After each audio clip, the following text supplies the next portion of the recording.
Harry Potter fans को एक सवाल ने हमेशा से बहुत कंफ्यूज किया है। वो ये है कि डंबलडोर पहले से जानते थे कि defence against the dark art की पोजीशन श्रापित है, इसलिए वो हमेशा से स्नेप को उस पोस्ट से दूर रखते थे।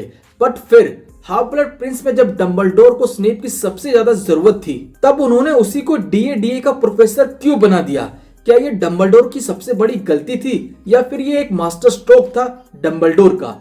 आज के इस वीडियो में हम इसी थ्योरी को समझेंगे। पहले तुम ये जान लो कि इस defence against the dark art position पर श्राप क्यों लगा। क्योंकि इस पोस्ट के लिए वोल्डेमॉर्ट ने अप्लाई किया था, रिजेक्ट हुआ और उसके बाद इस पोस्ट पर उसने कर्स लगा दिया। हर साल इस पोस्ट पर एक नया प्रोफेसर आता है, एक साल से भी ज्यादा कोई इस पोस्ट पर टिक नहीं पाता। डंबलडोर ये बात अच्छे से जानते थे, इसलिए स्नेप के कई बार अप्लाई करने पर भी वो हमेशा इस पोजीशन के लिए उसको रिजेक्ट कर देते थे।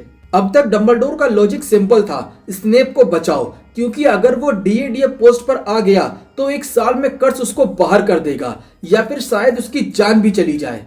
क्योंकि स्नेप को जिंदा रखना डंबलडोर के लॉन्ग टर्म प्लान के लिए इम्पोर्टेंट था। पर डंबलडोर की सिचुएशन हाफ ब्लड प्रिंस में अलग हो गई थी, क्योंकि एल्बस डंबलडोर गॉन रिंग के श्राप से जूझ रहे थे। उन्हें पता था कि ज्यादा से ज्यादा उनके पास एक साल का समय बचा है और ऊपर से वोल्डेमॉर्ट ने ड्रेको को भी भेजा था उन्हें मारने के लिए। यहाँ पर डंबलडोर को अच्छे से समझ आ गया था कि अब खेल खत्म होने वाला है, उनके पास एक साल बचा है और एल्बस डंबलडोर को एक ऐसे इंसान की जरूरत थी जो उनकी डेथ को भी एक स्ट्रेटजी मूव बना दे, और वो कोई और नहीं, वो स्नेप ही हो सकता है। डंबलडोर ने स्नेप को defence against the dark art के लिए जॉब क्यों दी?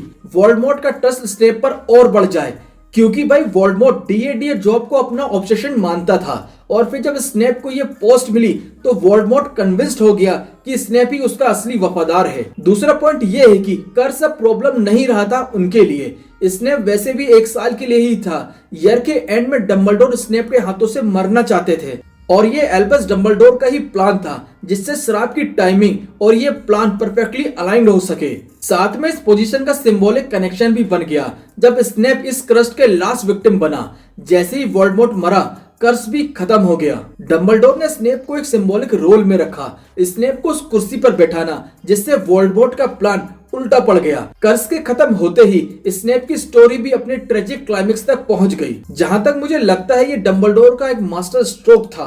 पहली बार देखने पर लगता है कि उन्होंने रिस्क लिया, बल्कि असल में वो अपने प्लान का सबसे बड़ा पीस फिट कर रहे थे वोल्डेमॉर्ट के खिलाफ। तो दोस्तों, डंबलडोर ने स्नेप को डीए प्रोफेसर बनाया क्योंकि अब सर्वाइवल से ज्यादा इंपॉर्टेंट थी टाइमिंग और ट्रस्ट। डंबलडोर को पता था कि कर्स सिर्फ एक साल ही रुकेगा और उसी एक साल में उन्हें खेल खत्म करना है। और जब वोल्डेमॉर्ट मरा, कर्स भी उसके साथ खत्म हो गया, जैसे दोनों एक दूसरे से बंधे हुए थे। क्या ये सभी कोइंसिडेंट था या फिर सोची समझी चाल? तुम्हें क्या लगता है? कमेंट में बताना और ऐसे इंटरेस्टिंग वीडियो के लिए चैनल को सब्सक्राइब जरूर कर लेना। मिलता हूँ अगले वीडियो में। Till then bye.